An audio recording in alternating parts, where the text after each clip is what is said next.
Hey Sundry, thanks for coming and meeting last night. I just wanted to give you a little brief summary of what we talked about last night for those who didn't make the meeting, as well as for those that need a little bit of a toggle memory throughout the week.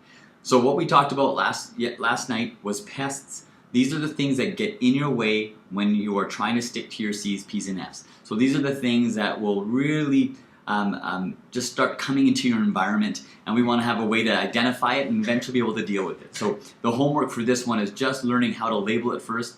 Don't worry about dealing with it yet, that's something that will come, but it's something that we want to label, okay? So PESTS stand for PESTS, which stands for physiological, emotional, situational, thoughts, and social.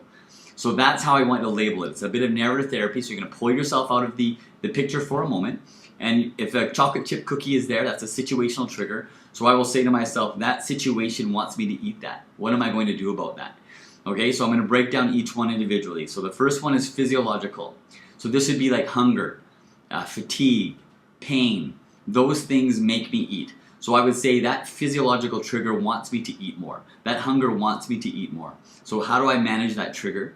Okay, emotional, which would be all the way from boredom all the way to coping mechanism. So boredom would be, it doesn't matter what kind of food is there, but I just kind of walk around the kitchen and I snack and stuff like that. That would be boredom as an emotion.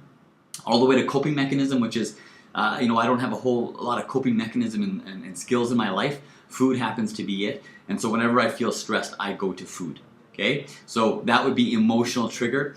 The next one is situational, and that's if it's there. So if my wife bakes chocolate chip cookies and they're sitting on the counter, I would consider that a situational trigger. Okay, it is there. It's not created by me. Timbits in the lunchroom, chips next to me when my wife's sitting on me on the couch. Those are situational triggers. Thought trigger is moral licensing. So it's a thought that I have. I did something bad, so I will do something good. All right, so if I go to the mall and don't buy clothes, researchers say I'm more likely to eat when I get home. I did something good, I didn't buy anything. So I will eat something, okay? So that would be moral licensing, as well as the all or none thinking. So if I had that chocolate chip cookie that my wife baked and I didn't plan on it, and I feel bad about that, I might as well say, well, I might as well keep eating more chocolate chip cookies because I ate the first one and didn't plan on it. So that would be all or none thinking. So that thought made me eat more. The next one is social. And social is when I'm going to hang out with people. So when I go out to a restaurant, when I go to someone's house, that's a social trigger. Okay? So when you are writing your food down this week, when you ate something you didn't plan on eating, document the pest. Be pretty specific. Was it physiological, emotional, situational, thought, social? Remove yourself from it. Identify the primary trigger.